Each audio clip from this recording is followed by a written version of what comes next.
Shalom frères et sœurs, soyez bénis de l'Éternel. Vous écoutez la voix de votre frère Jean-Paul Lawson. Je suis de nouveau avec vous aujourd'hui. Que le Seigneur vous bénisse.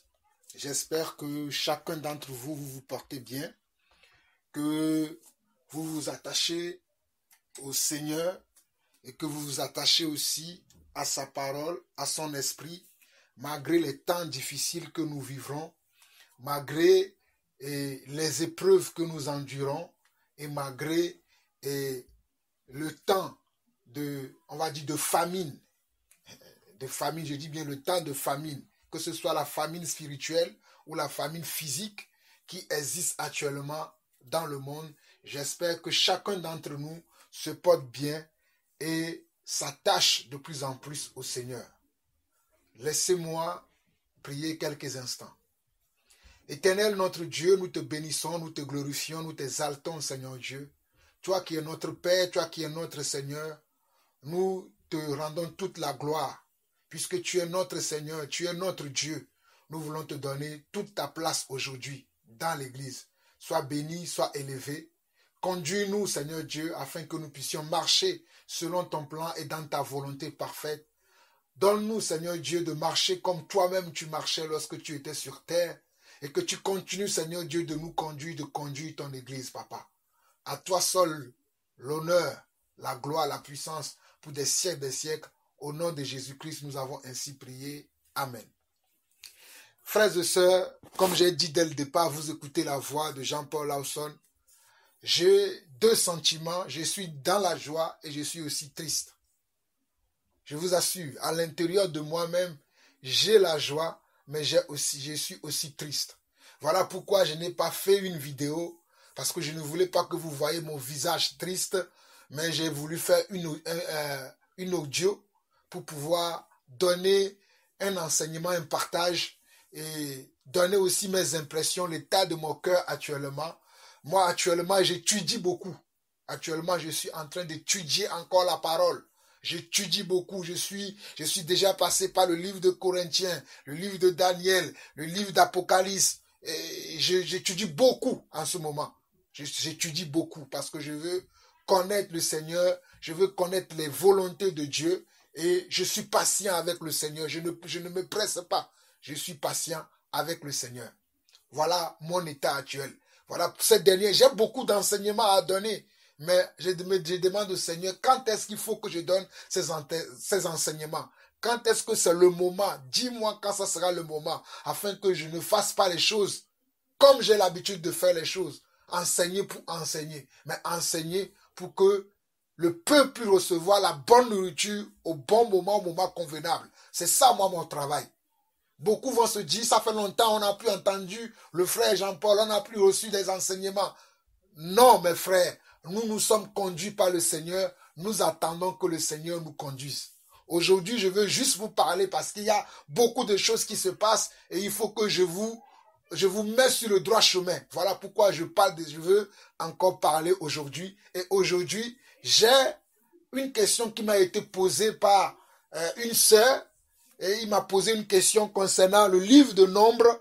Il m'a posé la question concernant le livre de Nombres, Nombres chapitre 21, le verset 4 à 9, il m'a dit, est-ce que je peux l'éclairer sur ce passage-là? Et elle m'a demandé si le passage-là a un rapport avec Jésus-Christ.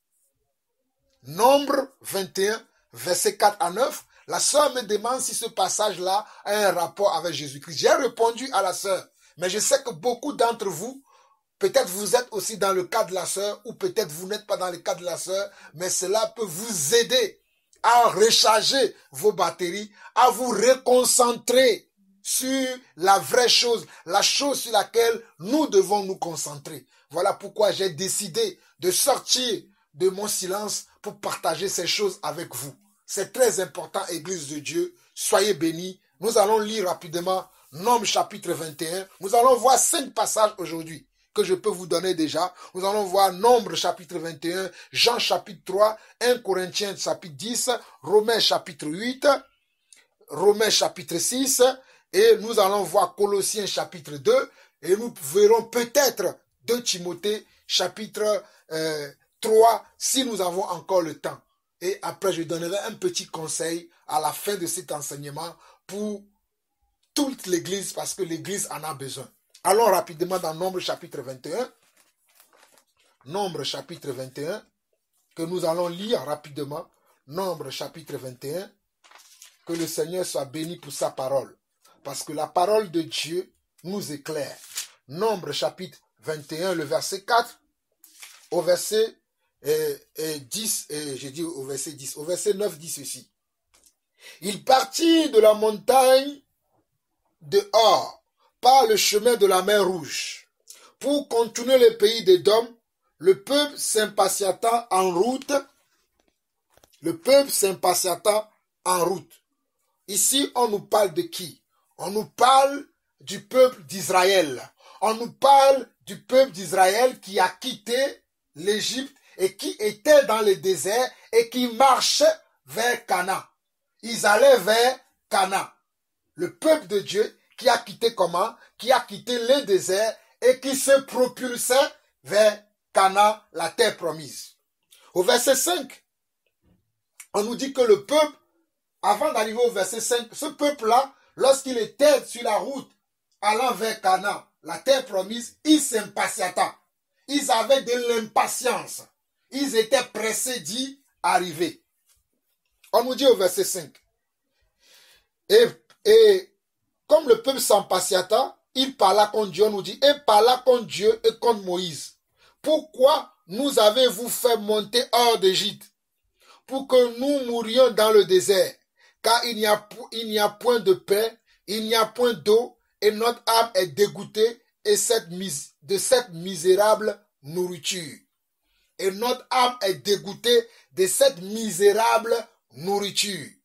Mes frères et sœurs, oh alléluia, je vais vous prêcher aujourd'hui l'évangile de Yeshua Mashiach, l'évangile qui délivre, l'évangile qui sauve, l'évangile qui va vous rendre comment? Qui va vous rendre la vie. Alléluia. Je relis encore pour que vous compreniez. On nous dit, il partit de la montagne de Hor par le chemin de la mer Rouge pour contourner le pays d'Édom. Le peuple s'impatientant en route et parla contre Dieu et contre Moïse. Pourquoi nous avez-vous fait monter hors d'Égypte pour que nous mourions dans le désert, car il n'y a point de pain et il n'y a point d'eau, et notre âme est dégoûtée de cette misérable nourriture. Notre âme est dégoûtée de cette misérable nourriture. Je reviendrai sur ce passage-là tout à l'heure. Nous continuons. Alors l'Éternel envoya contre le peuple des serpents brûlants. Il mordit le peuple et il mourut beaucoup de gens en Israël.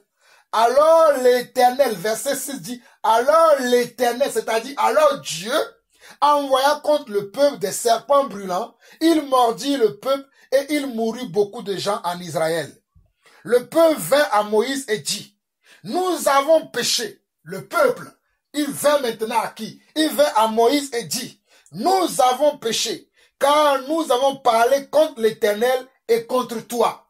Car nous avons parlé contre l'Éternel et contre toi qui es son messager. Alléluia. Nous bénissons tous les messagers de Dieu sur terre. Nous bénissons tous les messagers véritables. Nous bénissons tous les bouches de Dieu. Alléluia. Je bénis tous les bouches de Dieu qui parlent en ce moment, qui édifient en ce moment l'église de Dieu. Je les bénis au nom de Jésus-Christ de Nazareth. Je bénis tous les bouches véritables de Dieu, tous les messagers véritables de Dieu qui annoncent les choses cachées afin que nous puissions marcher à la lumière du Saint-Esprit, à la lumière de la parole de Dieu. Je continue.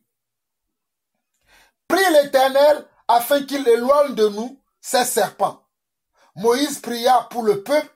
L'Éternel dit à Moïse, fais-toi un serpent brûlant et place-le sur une perche. Quiconque aura été mordu et le regardera conservera la vie.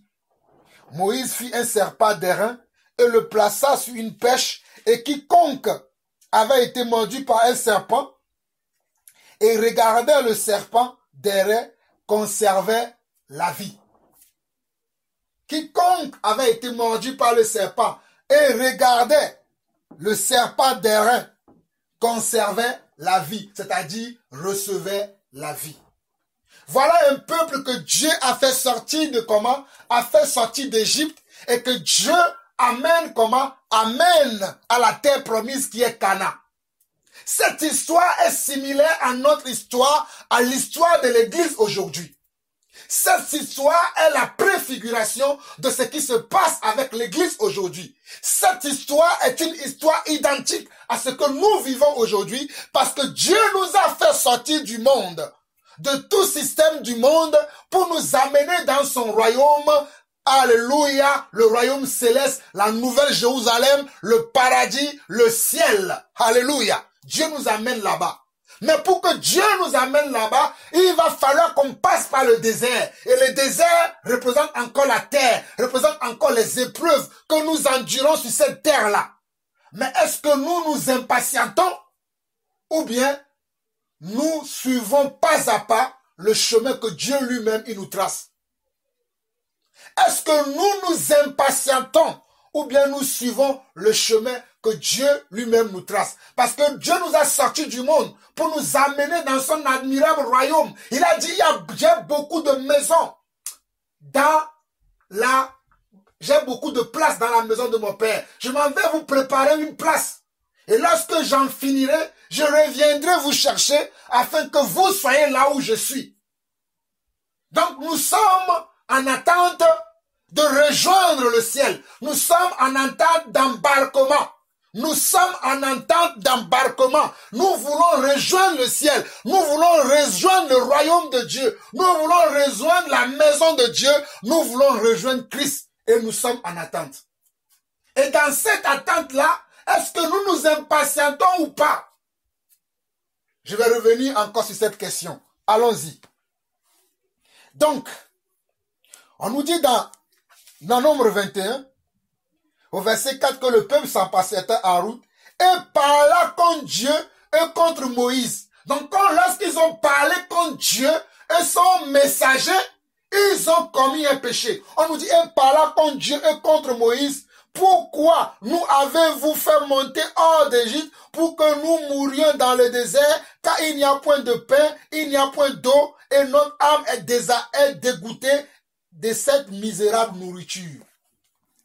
Le peuple aujourd'hui, lorsqu'ils sont sortis d'Égypte et qu'ils étaient dans le désert, un moment, ils ont parlé contre Dieu. Et ils ont parlé aussi contre son messager qui est Moïse. Comme la même chose que nous voyons aujourd'hui dans l'église. Dieu t'a appelé, mon frère. Dieu t'a oué, mon frère. Dieu t'a oué, mon frère, pour aller prêcher l'évangile de Yeshua. Mais quand toi tu prêches, les gens ne veulent pas écouter ce que tu prêches. Les gens ne veulent pas adhérer à ce que tu prêches. Les gens ne veulent pas, ils ne veulent pas de cette nourriture. Parce que ici, dans le désert, Dieu nourrissait ce peuple-là avec la manne qui descendait du ciel. Alléluia.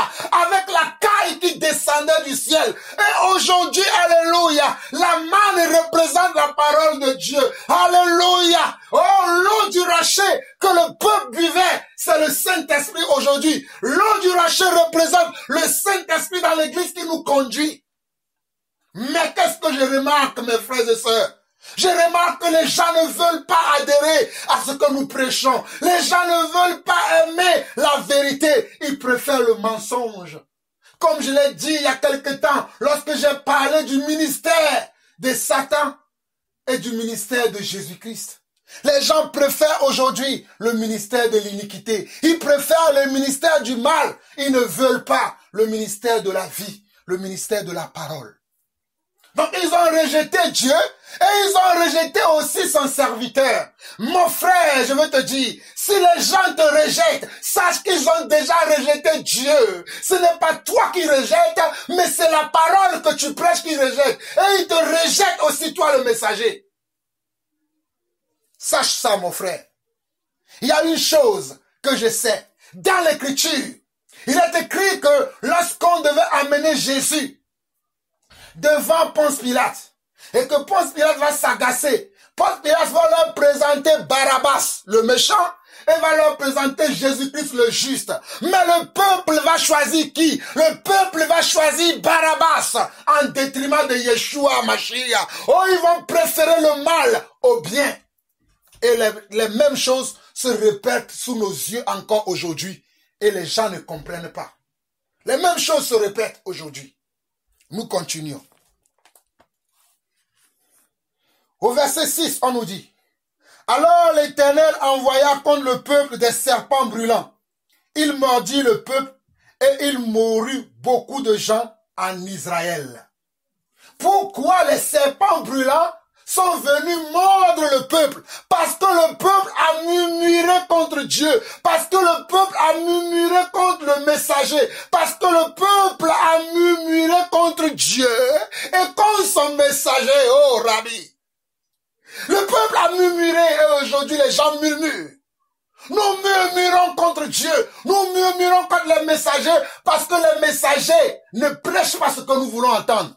Mon frère, ma soeur, toi qui m'écoutes, je ne sais pas d'où tu es, mais sache que Jean-Paul Lawson, que je suis, je ne prêcherai jamais ce que toi tu veux entendre. Je prêcherai toujours ce que l'Esprit me met à cœur de prêcher. J'annoncerai toujours la vertu de l'Esprit. J'annoncerai toujours la vertu du roi des rois. J'annoncerai toujours le message du temps. Alléluia. Appelez-moi l'homme du temps. Alléluia. Appelez-moi l'homme du moment. Alléluia. Appelez-moi l'homme de la saison. Car il y a des saisons. C'est une saison. Alléluia.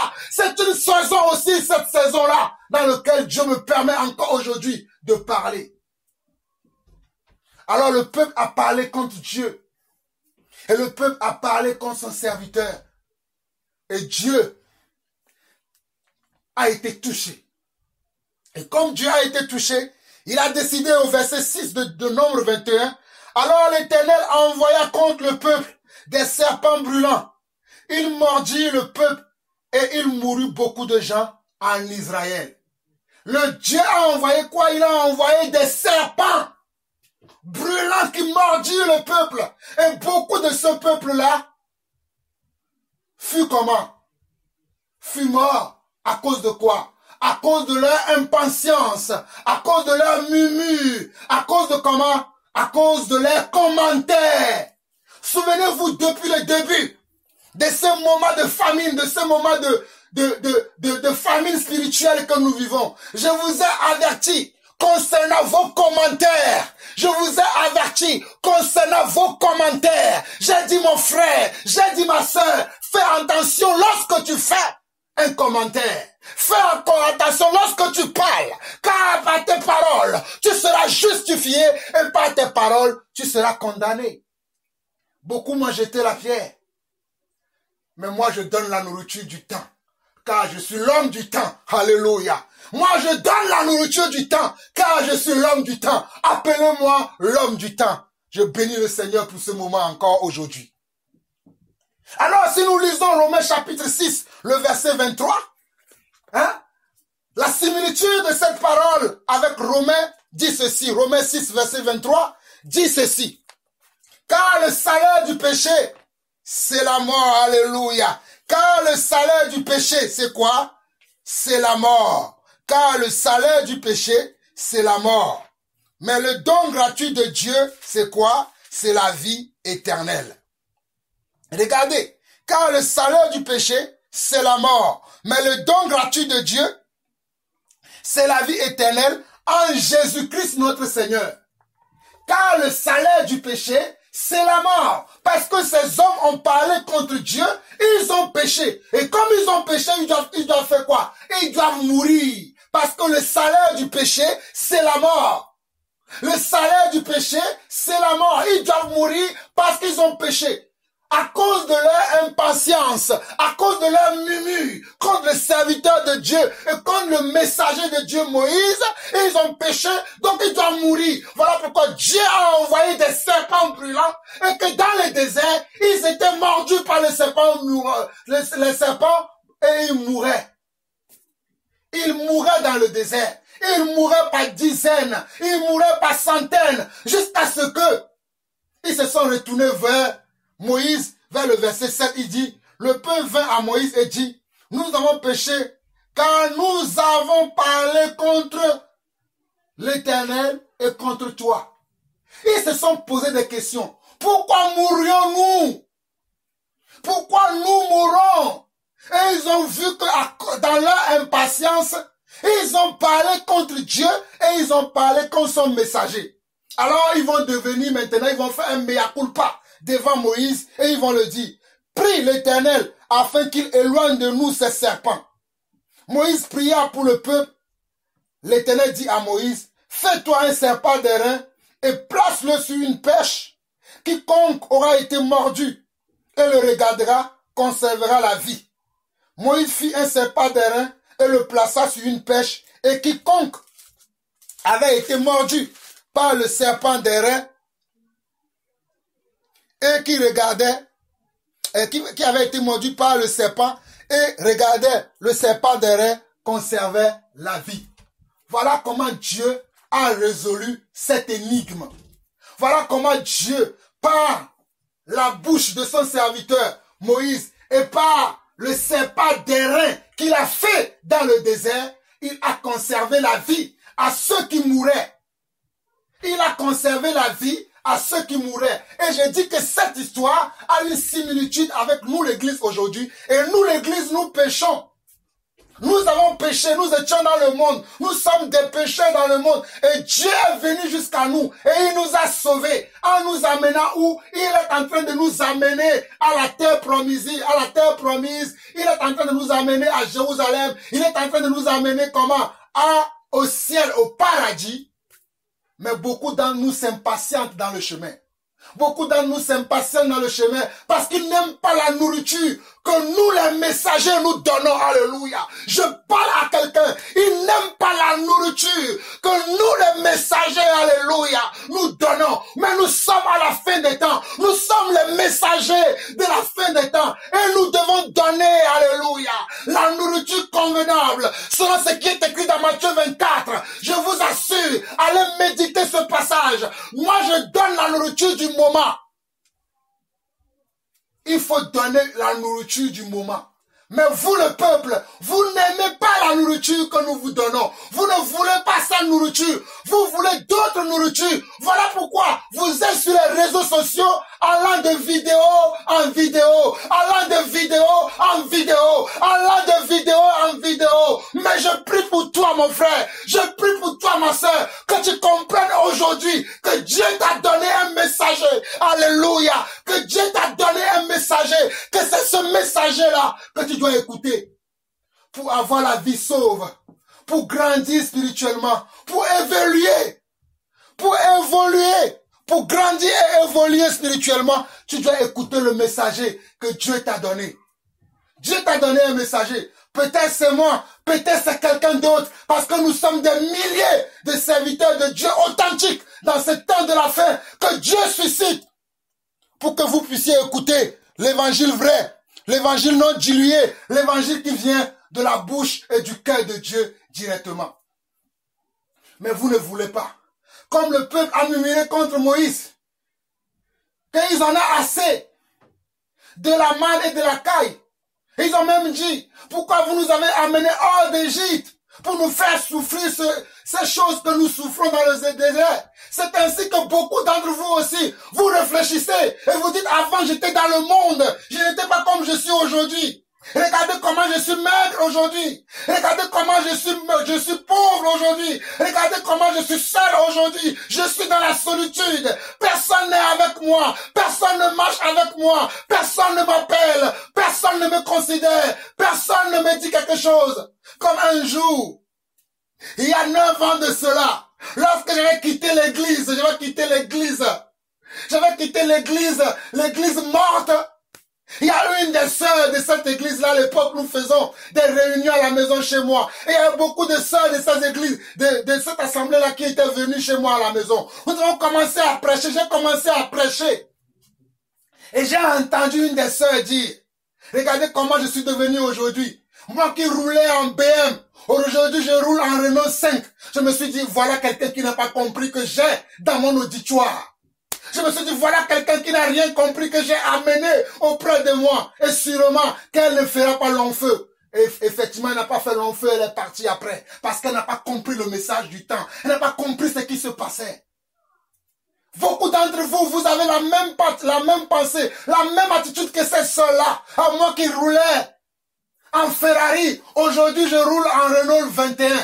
Moi qui roulais en i5, aujourd'hui je roule en Renault 12. Moi qui roulais, tu penses cela parce que tu as quitté le monde. Parce que tu as quitté le monde pour marcher avec Dieu. Oh, moi qui étais un homme considéré dans le monde, regardez aujourd'hui dans l'église, on me manque de respect, on ne me calcule pas. Qui suis-je? Qu'est-ce que je suis devenu? Voilà les choses que tu dis.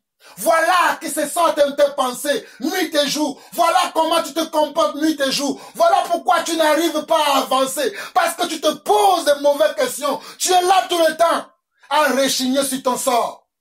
Regardez qui je suis devenu. Je n'ai même pas d'amis. Je n'ai même pas de frères. Je n'ai même pas de sœurs. Pourtant, tu es sur le point de rentrer dans la terre promise. Tu es en préparation pour rentrer à la terre promise. Tu es en préparation. Je te parle, mon frère. Je te parle, ma soeur. Tu es en train d'être préparé pour la terre promise. Tu as une épouse, une fiancée qui est en train de se préparer pour le mariage.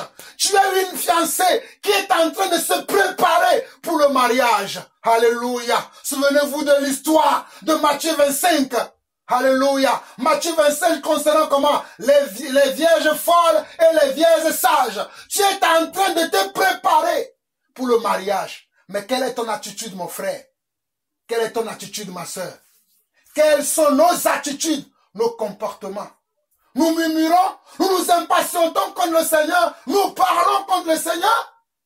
Si nous parlons, nous allons pécher. Et le salaire du péché, c'est la mort. Mais je rends grâce à Dieu, à Romains 6, le verset 23, qui dit, oh, le salaire du péché, c'est la mort. Mais le don gratuit de Jésus-Christ, c'est la vie éternelle en lui.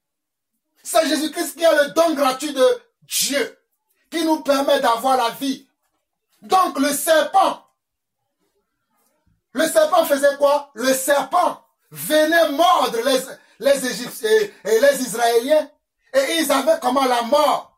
Et ils mouraient. Mais à un moment donné, ils se sont confessés devant le messager qui est qui? Qui est Moïse encore. Celui qu'ils ont rejeté. Ils sont revenus vers lui pour confesser leurs péchés. Il y a beaucoup d'entre vous. Vous devez revenir à vos points de départ. Vous devez revenir à vos points de départ. Vous devez revenir à vos points de départ pour confesser vos péchés, pour avoir la vie sauve.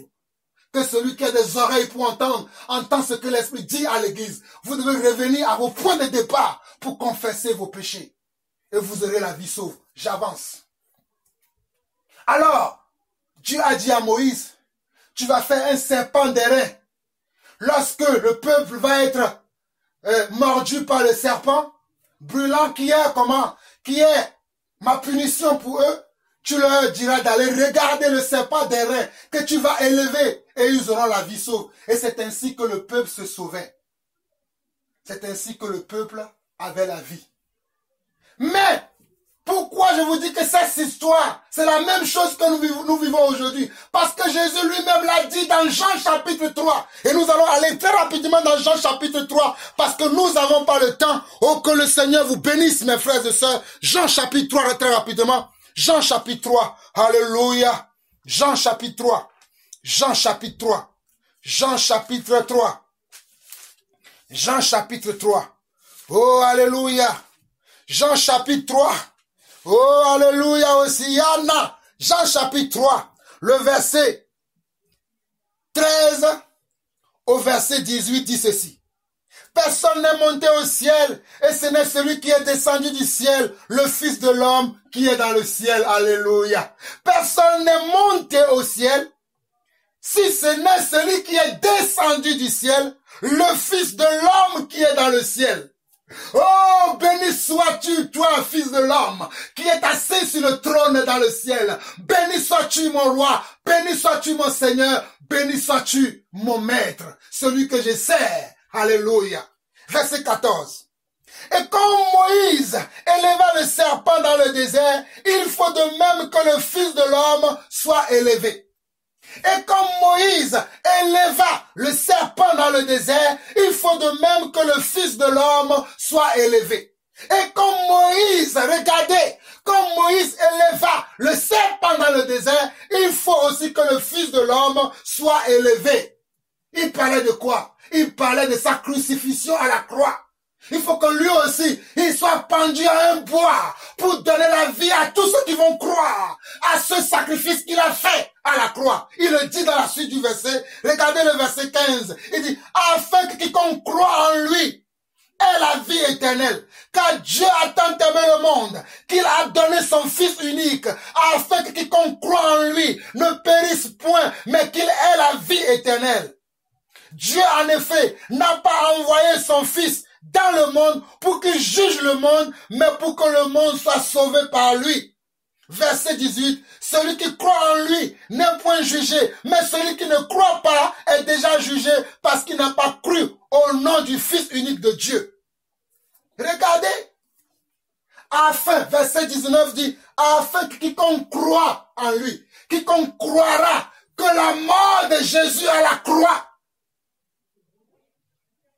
sera son salut. Si tu crois à la mort de Jésus à la croix, tu auras la vie sauve. Tu es mordu par le monde. Le serpent représente le monde. Le serpent représente le monde. Le serpent, c'est le monde. Parce que nous savons selon l'Écriture, dans 1 Jean chapitre 4, que le monde entier est sous la puissance du malin. Et le malin est appelé dans la Bible le serpent. Alléluia. Voilà pourquoi la dernière fois, je vous ai parlé du ministère de l'iniquité, du ministère de Satan et du ministère de la vérité, le ministère de Jésus-Christ, afin que vous reconnaissiez quelles sont les œuvres de Satan et quelles sont les œuvres de Jésus-Christ. Alléluia. Le serpent ancien, le dragon. Oh, celui qui est l'accusateur de nos frères, c'est Satan. Mais la Bible dit dans Jean 3, le verset 15, afin que quiconque croit en lui ne périsse point, mais qu'il ait la vie éternelle. Voilà la similitude de ce qui s'est passé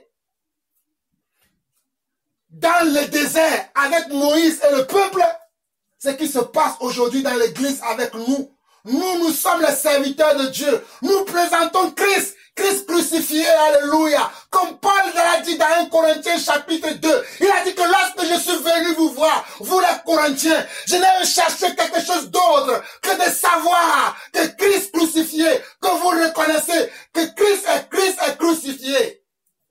Et que c'est sa crucifixion qui vous donne le salut, qui vous donne la vie. Voilà le message que nous prêchons. Le message du temps. Alléluia. Alléluia. Donc le serpent dans le désert représente Jésus-Christ à la croix. Le serpent des reins dans le désert représente Jésus-Christ à la croix. En d'autres mots, le serpent des reins que Moïse avait montré au peuple, ce n'était que Jésus-Christ, ce n'était que Yeshua, Mashiach, mon frère, ce n'était que Jésus-Christ, ma sœur. Le serpent des reins dans le désert, c'est Jésus-Christ. Alléluia. Le serpent des reins dans le désert, c'est Yeshua, Mashiach, et c'est Jésus lui-même qui l'a dit dans Jean 3, le verset 13, 14, 15. Nous n'avons pas le temps, nous avançons. 1 Corinthiens chapitre 10. 1 Corinthiens chapitre 10, très rapidement. 1 Corinthiens chapitre 10. 1 Corinthiens chapitre 10. Que le Seigneur vous bénisse. Je vais lire du verset 1 au verset 10. Frères, je ne veux pas que vous ignoriez que nos pères ont tous été sous la nuée, qu'ils ont tous passé au travers de la mer, qu'ils ont tous été baptisés en Moïse dans la nuée et dans la mer, afin qu'ils et dans la nuée et dans la mer, qu'ils ont tous mangé le même breuvage ou le même aliment spirituel. Et qu'ils ont tous bu le même breuvage spirituel, car ils buvaient à un rocher spirituel qui les suivait, et ce rocher était Christ. Regardez la Bible. Oh, j'aime la parole. La parole nous donne des détails et la parole nous montre ce que nous devons comprendre. La Bible dit que ce rocher auquel ils buvaient, quand ils avaient soif, ils disaient que ce rocher était Jésus-Christ. Comme dans l'église aujourd'hui, Nous avons le Saint-Esprit qui est l'enseignant de chacun d'entre nous. La Bible dit que l'onction que vous avez reçue, cette onction, c'est le Saint-Esprit, vous enseignera toutes choses. Donc nous avons aussi également la même chose que nos aïeux avaient dans le désert. Nous avons l'équivalent aujourd'hui qui est le Saint-Esprit. Nous avons l'identique aujourd'hui qui est le Saint-Esprit. Nous avons la même chose aujourd'hui qui est le Saint-Esprit. Alléluia. Maranatha. Hosiana au roi des rois. Alléluia. Eh mes frères et sœurs, que Dieu vous bénisse. Si vous avez l'oreille, prêtez encore l'oreille. Écoutez la parole du Seigneur. Au verset 5, on nous dit, mais la plupart d'entre eux ne furent point agréables à Dieu puisqu'ils périrent dans le désert. La plupart d'entre eux ne furent pas agréables à Dieu. La plupart de ces gens qui quittaient l'Égypte pour la terre promise n'ont pas été agréables à Dieu. Dieu ne les a pas trouvés justes. Voilà pourquoi ils périrent. Mais pourtant, ils ont mangé le même breuvage. Ils ont bu le même breuvage. Ils ont mangé et bu au même rocher. Comme la plupart d'entre nous, nous recevons le même message aujourd'hui. Nous recevons le même message aujourd'hui et nous avons reçu le même esprit. Oh! Mon âme est dans la détresse, alléluia. Nous avons reçu le même esprit, alléluia. Hey. Nous avons reçu le même esprit. Mais pourquoi le comportement de chacun d'entre nous est différent? Oh, le comportement est différent. L'attitude est différente. La manière d'agir est différente. Mais nous buvons au même rocher. Nous touchons à la même Bible. Nous lisons la même Bible. Alléluia. Nous lisons la même Bible. Mais nos comportements, nos agissements sont différents. Sont différents. Totalement différents. Mais il est écrit dans la suite, le verset 6, il dit, « Or, ces choses sont arrivées pour nous servir d'exemple, afin que nous n'ayons pas de mauvais désirs comme ils en ont eu. » Souvenez-vous dans le chapitre 21 de Nombre, surtout le verset 4 au verset 6. Il dit que quoi? Nous ne devons pas avoir de mauvais désirs comme ils en ont eu. Ne devenons point idolâtres comme quelques-uns d'entre eux, selon qu'il est écrit, le peuple s'assit pour manger et boire, puis ils se levèrent pour se divertir. Ne nous livrons point à la débauche comme quelques-uns d'entre eux s'y livrèrent, de sorte qu'il en tomba 23 000 en un seul jour. Ne tentons point le Seigneur comme le tentèrent quelques-uns d'entre eux qui périrent par les serpents. Ne murmurez point comme murmuraient quelques-uns d'entre eux qui périrent par l'exterminateur. Voilà ce qui s'est passé avec le peuple. Ils sont sortis d'Égypte, ils allaient vers Canaan. Sur le chemin, Dieu se faisait le plaisir de les nourrir avec la manne qui descendait directement du ciel. Ils buvaient à un rocher et le rocher là était Christ. Comme la plupart d'entre nous aujourd'hui, Dieu nous a donné des serviteurs, ouais. Alléluia. Je ne parle pas ici des faux pasteurs. Je ne parle pas ici des faux frères. Je parle des véritables. Toi-même, lorsque tu écoutes un véritable, le Saint-Esprit à l'intérieur de toi te rend témoignage que lui là, hey, lui là que tu écoutes là, il n'est pas n'importe qui. Il est un messager, alléluia. Il est un envoyé, alléluia. Je bénis encore les saints qui ont porté, tous les envoyés de Dieu qui sont là. Dans cette génération dans laquelle je vis aujourd'hui, qui sont présents, qui ne sont pas des peureux, qui ne s'enferment pas, mais qui sont là et qui crient à gosier ouvert, qui parlent tous les jours des choses, des révélations de notre Seigneur Jésus-Christ que nous prêchons. J'en suis un parmi eux. J'en suis un parmi eux. Vous devez ouvrir largement vos oreilles pour suivre les messagers du temps. Il y a des messagers et il y a des faux messagers. Je ne vous parle pas de faux messagers, mais je vous parle des vrais messagers. Les personnes qui ont l'apparence. C'est pas les personnes qui ont l'apparence, mais qui n'ont pas le cœur. Je vous parle de ceux qui ont le cœur, mais qui n'ont pas l'apparence. Ils ont le cœur, vous le voyez. Ils ont du mal à prononcer même des fois des choses. Ils n'ont pas le verbe facile comme Moïse. Ils n'ont pas le verbe facile. Moi, je n'ai pas le verbe facile. Vous allez voir, mon français est tordu. Mon anglais est tordu. Et parce que je n'ai pas le verbe facile. Mais j'ai été choisi. J'ai été élu par le roi des rois. J'ai été élu par le Saint des saints pour annoncer sa vertu. Voilà les messagers que nous devons écouter. Voilà les messagers du moment. Alléluia. Je bénis mon frère Barwani au Canada. Je bénis mon frère Afolabi à Lomé. Je bénis tous les serviteurs de Dieu. Je bénis ceux-là qui sont à l'œuvre tous les jours pour que la volonté de Dieu soit accomplie. Ceux-là qui prêchent les messages du temps. Il y a un temps pour lequel nous devons prêcher. Ce temps est arrivé depuis. Et nous sommes dans ce temps. Mais beaucoup d'entre nous sont encore dans le sommeil. Ils ne voient pas ce que l'Esprit veut qu'ils voient. Ils sont là à aller de vidéo en vidéo, d'église en église, alors que la question, c'est d'écouter les messagers du temps. Alléluia. Alléluia. Mon frère, la même histoire se présente à nous dans 1 Corinthiens chapitre 10. Ils ont dit au verset 5, mais la plupart d'entre eux ne furent point agréables à Dieu puisqu'ils périrent dans le désert. Mon frère, nous sommes dans le désert dans l'église aujourd'hui. L'église représente le désert par lequel nos aïeux, les Israéliens, se sont passés lorsqu'ils ont quitté l'Égypte. Donc toi et moi aujourd'hui, le monde, l'église dans laquelle nous vivons aujourd'hui, l'église est là. Voilà pourquoi Dieu a dit dans Éphésiens chapitre 4 que Dieu a appelé les uns comme apôtres, les autres comme prophètes, évangélistes, pasteurs et docteurs pour le perfectionnement des saints. Parce que la perfection se fait dans les épreuves. La perfection se fait dans les épreuves.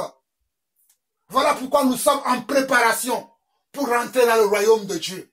Nous sommes en préparation pour rentrer dans la paix de Dieu, dans le shalom de Dieu. Alléluia.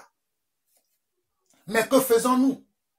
Car il est écrit également dans Colossiens chapitre 2, celui qui croit en Christ, ce message est valable pour lui. Il dit qu'il a effacé les actes dont les ordonnances nous condamnaient et qui subsistaient contre nous. Qui les a effacés? Jésus-Christ. Voilà pourquoi dans Jean 3, verset 15 à 16, il dit, afin que quiconque croit en lui ne périsse point, mais qu'il ait la vie éternelle, parce que par sa mort à la croix de Golgotha, qui est le serpent des reins dans le désert, il efface tes péchés.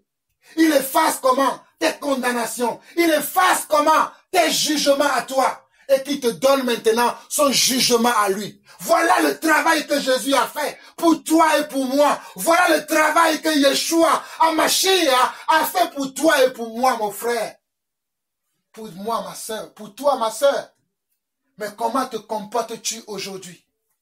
Tu murmures comme on le voit dans 1 Corinthiens chapitre 10? Tu murmures comme ces gens-là? Si tu murmures, souviens-toi du verset 5, que tu vas te retrouver dans la plupart. On dit, mais la plupart d'entre eux ne furent point agréables à Dieu, puisqu'ils périrent dans le désert. Dans le désert, tu vas périr. Avant que nous arrivons dans la terre promise, tu vas périr. Ma soeur, tu vas périr. Mon frère, tu vas périr. Je te parle aujourd'hui afin que tu ne périsses point, mais que tu aies la vie éternelle. Alléluia. Que tu gardes la vie éternelle pour laquelle tu combats, pour laquelle tu combats tous les jours. Verset 7. Il ne devenait point idolâtre, comme quelques-uns d'entre eux, selon qu'il est écrit, le peuple s'assit pour manger et pour boire, puis se levait pour se divertir.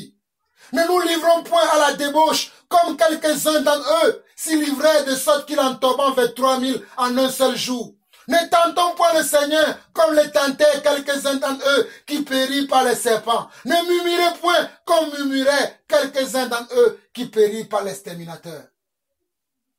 Mais souviens-toi de Colossiens 2, verset 14, alléluia. Souviens-toi de Colossiens 2, verset 14, alléluia. Souviens-toi de Colossiens 2, verset 14. Alléluia. Souviens-toi de Colossiens 2, verset 14. Alléluia. Oh, Ziana qui dit, oh, alléluia. Il a effacé là dont les ordonnances nous condamnaient et qui subsistaient contre nous. Il les a éliminé en le clouant à la croix. Verset 15, il a dépouillé les dominations et les autorités et les a livrées publiquement en spectacle en triomphant d'elles par la croix. Par la croix de Jésus, tu as été libéré. Par la croix de Jésus, tu as été sauvé. Par la croix de Jésus, tu as été guéri. Par la croix de Jésus, tu as été délivré. Par la croix de Jésus, tu as reçu la vie. Oh, alléluia. Tu as reçu la vie et la vie éternelle. Mais pourquoi crains-tu encore la mort? Pourquoi résistes-tu maintenant encore à Dieu? Pourquoi murmures-tu maintenant contre Dieu? Pourquoi poses-tu des questions? Pourquoi le pourquoi? Tu es là, mon frère, tu es là, ma soeur. Tu te demandes tout le temps pourquoi? Celui qui a demandé le trop, le pourquoi du comment, c'est le diable. Voilà pourquoi dès le départ, il a été comment le meurtrier, le menteur. Il a voulu prendre la place de Dieu. Il se demandait pourquoi je ne serai pas comme lui. Voilà pourquoi il a voulu la place de Dieu. Mon frère, ma soeur, ne sois pas comme le diable. Ne sois pas comme le diable. Ressaisis-toi. Écoute ce message. Écoute ce message et ressaisis-toi. Tiens-toi droit dans tes pieds. Tiens-toi droit sur tes pieds. Tiens-toi droit dans tes chaussures. Et avance. Combat le bon combat de la foi. Même si aujourd'hui, l'iniquité gagne le terrain. Même si aujourd'hui, le mal gagne le terrain. Même si aujourd'hui, le bien n'a plus de pouvoir. Le bien n'a plus de force. Je t'encourage encore. Fais encore du bien, mon frère. Fais encore du bien, ma soeur. Je t'encourage, toi, prédicateur. Je t'encourage, toi, ministre de Dieu. Prêche à gosier ouvert. Annonce les oracles de Dieu. Annonce les merveilles de Dieu. N'arrête pas. Continue ce que tu fais. Continue l'œuvre que tu fais. On t'a toujours traité de faux. On t'a toujours dit que tu n'arriveras pas. Mais moi, je te dis que si tu verras, si tu crois, tu verras la gloire de Dieu. Je te dis que si tu crois, tu verras la gloire de Dieu. Je te dis que si tu crois, tu verras la gloire de Dieu. Oh, tu verras la gloire de Dieu. Tu verras la gloire de Dieu. Je te dis que si tu crois, tu verras la gloire de Dieu. Oh, je te dis que si tu crois, tu verras la gloire de Dieu. Oh, tu verras la gloire de Dieu. Tu verras la gloire de Dieu. Je te dis que si tu crois, tu verras la gloire de Dieu. Tu verras la gloire de Dieu. Tu verras la gloire de Dieu. Je te dis que si tu crois, tu verras la gloire de Dieu. Mon frère, ma soeur, je termine sur ce point pour te dire que si tu crois, tu verras la gloire de Dieu. Je ne sais pas quand la gloire de Dieu va arriver dans ta vie. Je ne sais pas quand, l'enlèvement va se produire. Mais je sais une seule chose. Si tu continues de croire et te préserver, tu verras la gloire de Dieu. Si tu refuses d'être impatient, si tu refuses de parler contre le Seigneur, de murmurer, tu refuses, tu laisses les autres le faire, mais toi tu gardes le cap. Toi tu gardes le cap. Oh, tu verras la gloire de Dieu. Laisse les gens parler, alléluia. Laisse les gens médire. Laisse les gens faire de mauvais commentaires. Vous savez, mes frères, vous n'êtes pas dans ma peau. Si vous êtes un prédicateur, vous ouvrez votre compte internet. Vous voyez que les gens vous insultent. Vous voyez que les gens vous traitent de n'importe quoi. Vous saurez le mal que je reçois souvent. Mais Dieu m'a toujours dit, c'est parce que j'étais loin d'une huile spéciale. C'est parce que j'étais choisi que tu souffres ça. Mais continue, ne t'arrête pas, avance, laisse les gens parler, mais toi regarde-moi et avance. Voilà pourquoi vous savez, Jean-Paul Lawson avance. Parce que Jean-Paul Lawson est quelqu'un aussi de sensible. Jean-Paul Lawson est quelqu'un qui, si tu penses, il aura mal. Mais j'ai décidé de mourir comme Christ. Parce que la Bible dit qu'existant la forme de Dieu, il n'a point regardé cela comme une proie arrachée. Il s'est humilié lui-même jusqu'à la mort de la croix. Je veux m'humilier encore. Humiliez-moi si vous voulez. Insultez-moi si vous voulez. Traitez-moi de tous les noms. Insultez-moi. Venez même me tuer si vous voulez. Mais Jean-Paul Lawson croit à quelqu'un. Il croit à Jésus-Christ. Alléluia. Il a posé sa main. Il a posé tout son espoir. Il a acheté un compte. C'est Jésus-Christ. Alléluia. J'ai acheté un compte chez Jésus-Christ. Par ma foi. Par ma foi, j'ai acheté un compte chez Jésus-Christ. Voilà pourquoi je n'ai plus peur. Je n'ai plus honte de qui je suis. Mais je rends grâce à Dieu pour ce que je suis. Et je rends grâce à Dieu pour la vie de mes frères, des ministres de Dieu, qui sont là pour donner le message du moment, le message du temps. Oh ma soeur, servante de l'Éternel, ressaisis-toi. Oh ma soeur, maman, ressaisis-toi. Oh mon frère, papa, ressaisis-toi. Il est temps pour nous de nous ressaisir. Mes frères et sœurs, j'allais finir avec ce conseil que je vais vous donner. Un grand conseil. Mes frères, avant de vous dire le conseil, permettez-moi de lire 2 Timothée, chapitre 3. Je l'ai dit dès le départ que si nous avons le temps, nous le lirons. Nous allons lire 2 Timothée, chapitre 3. Nous allons lire du verset 1 au verset 5. On nous dit ceci. Sache que dans les derniers jours, il y aura des temps difficiles, car les hommes seront égoïstes, amis de l'argent, fanfarons, hautains, blasphémateurs, rebelles à leurs parents, ingrats, irréligieux, insensibles, déloyaux, calomniateurs, intempérants, cruels, ennemis des gens de bien, traîtres, emportés, enflés d'orgueil, aimant le plaisir plus que Dieu, ayant l'apparence de la piété, mais il renie ce qu'il en fait la force. Éloigne-toi de ces hommes-là. Éloigne-toi de ces hommes-là. Mes frères et sœurs, je vous en conjure dans le nom du Seigneur Jésus-Christ.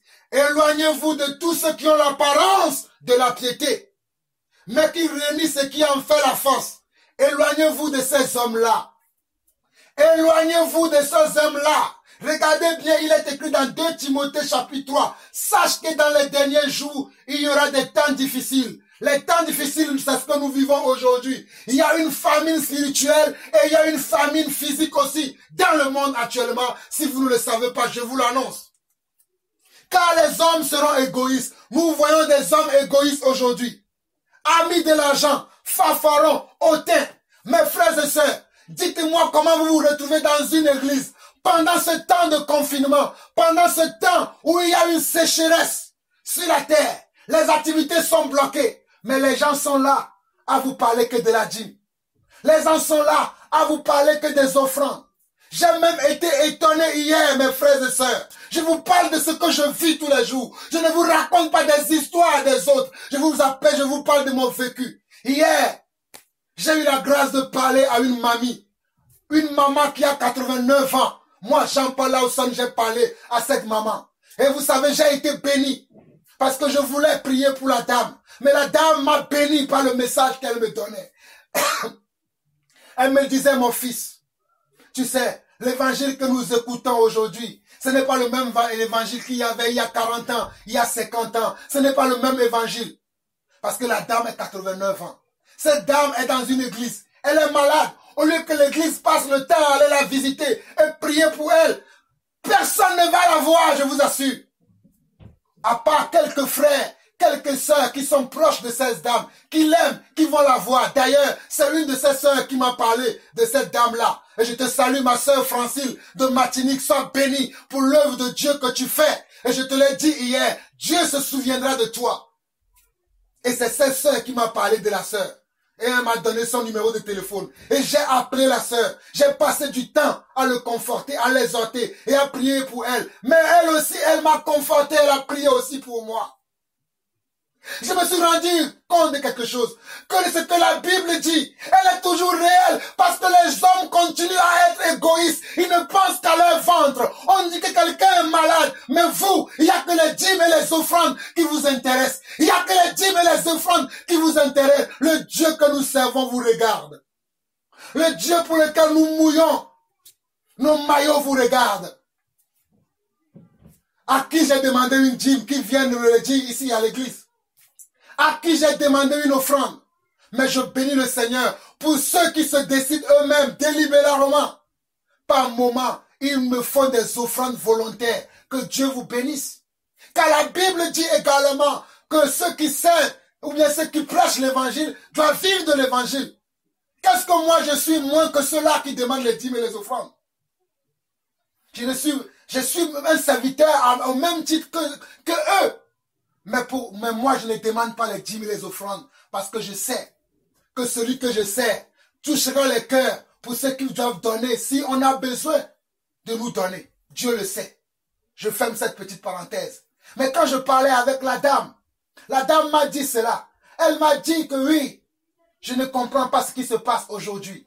Mais quelque part, je comprends aussi, parce qu'il est écrit dans la parole que ceux qui veulent vivre pieusement dans le Seigneur seront persécutés. Alors je comprends mon état. Cette dame a une boule dans le ventre, une masse dans le ventre. J'ai prié pour elle. J'ai la foi pour elle. Que si cette maladie n'est pas pour la mort, cette masse va disparaître et elle donnera son témoignage et vous l'écouterez.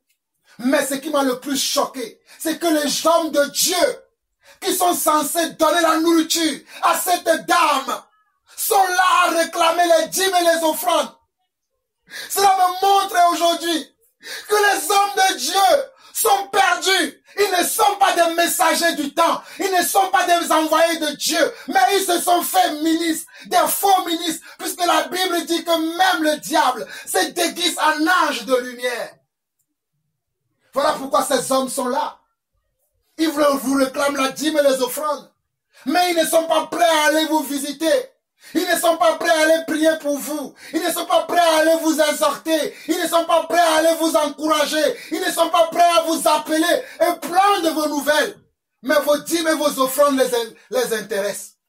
Vos dîmes et vos offrandes les intéressent. Mais votre vie ne les intéresse pas. Comme en Haïti, me disait ce matin, ma soeur Erta de Londres me disait ça ce matin que en Haïti, on a attrapé un pasteur. Et ce pasteur qu'on a attrapé, sous son église, il avait enterré des poulets, des moutons, même les noms des membres de son église. Oh! Même les noms des membres de son église. Venez voir où moi j'ai créé mon église. Je n'ai pas d'église. Mon église, c'est vous. C'est vous le monde entier. C'est vous qui suivez la chaîne Jean-Paul Lawson. C'est vous qui recevez souvent mes messages par WhatsApp. Je n'ai pas d'église, mais je sais une seule chose. Je prêche parce que Dieu m'a mandaté pour prêcher l'évangile. Et j'annonce les oracles de Dieu. On a attrapé ce monsieur sous son église. Il a enterré seulement non seulement des poulets, mais il a enterré aussi des moutons. Et chaque mois dans son église, il y a quelqu'un qui mourait dans son église. Chaque mois, il y avait un mort dans son église. Et Dieu a révélé à certains frères dans ces églises-là qu'il y a des choses dans ces églises qui ne vont pas. Aujourd'hui, mets-toi à parler d'une église dans laquelle tu vois que les choses ne vont pas. On va commencer à te traiter de fou. On va commencer à te traiter de malade. On va commencer à te traiter de rebelle. Mais je ne suis pas le premier qui dénonce les choses qui se passent dans l'église. Il y a déjà eu des prédécesseurs. Il y a eu Jérémie. Il y a eu Esaïe. Oh, il y a eu Zacharie. Il y a eu tous les prophètes que vous connaissez. Ils ont dénoncé. Alléluia. Allez voir Zacharie. Allez voir Ézéchiel. Allez voir Jérémie. Ils ont dénoncé. Ils ont passé leur temps à parler des sacrificateurs, de leurs méfaits dans l'église. Mais aujourd'hui, quel nom on nous donne? Quelle est ma renommée aujourd'hui? Jean-Paul le rebelle, Jean-Paul le jaloux, Jean-Paul l'imposteur. Donnez-moi tous les noms, tous les surnoms que vous voulez. Mais moi je sais que je prêche la vérité. Je sais, je suis convaincu quand mon esprit me rend témoignage que je prêche le message du temps.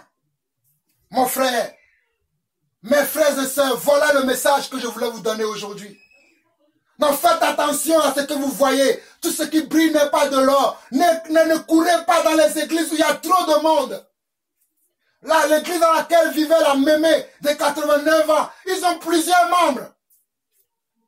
Ils ont plusieurs membres dans cette église-là. Même ils ne se sont pas souvenus de cette maman qui est tombée malade. Personne ne la visite, à part les frères qui sont proches de lui, qui le connaissent, mais qui ne sont même pas dans la même assemblée qu'elle. Certains ne sont même pas dans la même assemblée qu'elle, mais elles viennent la visiter, elles viennent prier pour elle, elles viennent l'exhorter. Mais ceux-là même qui sont censés la nourrir l'ont abandonnée. Voilà les églises de nos jours aujourd'hui. Voilà ce que font les églises aujourd'hui. Ils ne cherchent que vos poches, mais votre vie éternelle, votre vie normale, ça ne les intéresse pas. Voilà un autre pasteur que j'ai appris encore ce matin, est invité dans une église. Il arrive, il demande que l'église, il a dit qu'avant que je n'arrive, vous devez me commander une Ferrari. Lorsque j'arrive, la Ferrari doit me prendre de l'aéroport jusqu'à votre église. Et c'est ce que l'église qu'il a invité à faire. Ils ont commandé la Ferrari pour lui. Et lui, quand il est arrivé, il prenait des photos, il prenait des vidéos pour de ce qui se passait. Et après, il a montré à son église, ou d'autres églises qu'il invite. Vous voyez, quand ceux-là, ils m'invitent, ils m'offrent des Ferrari. Mais vous, qu'est-ce que vous allez m'offrir? J'ai honte de cette église-là. Ce monsieur-là dit, ces églises-là m'offrent des Ferrari. Mais vous, qu'est-ce que vous allez m'offrir? Et vous voulez que nous aussi nous prêchons comme ces gens-là. Vous voulez que nous aussi nous agissons comme ces gens-là. Mais nous n'avons pas reçu le même esprit. Nous n'avons pas reçu le même mandat. Mon mandat. Alléluia. Oh. Aïe, aïe, aïe. Seigneur, aie pitié de moi, aie pitié de nous, aie pitié de ton église. Pardonne le péché, pardonne le mal de ton église, pardonne l'erreur de nos frères et sœurs, pardonne le manquement, l'orgueil, le fanfaronnade des hommes de Dieu. Pardonne toutes ces choses. Pardonne toutes ces choses. Vous voulez que nous aussi nous comportons comme cela. Mais ce n'est pas à quoi cela, à ce que Dieu nous a appelés. Ce n'est pas le mandat que j'ai reçu de Dieu. Le mandat que j'ai reçu de Dieu, je vous l'ai toujours dit. Je suis la voix qui crie dans le désert pour aplanir le sentier du Seigneur. Je suis là pour vous amener des royaumes des ténèbres à la lumière. Je suis là pour vous amener de la puissance de Satan à la puissance de Dieu. Voilà le mandat que Dieu m'a donné. Voilà ce pourquoi je travaille. Voilà pourquoi mes messages vont vous faire mal. Comme Moïse a parlé dans Nombre 21. Ça l'a fait mal. Le peuple ne voulait pas entendre. Mais en fin de compte, ils étaient obligés de revenir le voir pour qu'il prie pour eux afin qu'ils aient la vie. Beaucoup d'entre vous, je vous le dis, vous reviendrez prier pour qu'on prie pour vous. Vous reviendrez, car vous le savez que lorsque nous parlons, nous ne parlons pas de nous-mêmes, mais nous parlons parce que le Saint-Esprit nous a mandaté de vous parler. Vous le savez bien fort que c'est le Saint-Esprit qui nous envoie vous parler. Même si vous refusez d'entendre, vous allez avoir vos consciences qui seront vos juges à la fin des temps. Vous aurez vos consciences. Toi, Charisma, toi, Nuno Pedro, toi, Charisma, toi, Nuno Pedro, et tous vos frères, ils cessent les consorts. Vous aurez vos consciences. Vous aurez vos consciences qui vous parleront. Vous aurez vos consciences. Vous aurez vos consciences. Mes frères et sœurs, que le Seigneur vous bénisse. À très bientôt. À très bientôt. Que le Seigneur vous bénisse. Bye bye.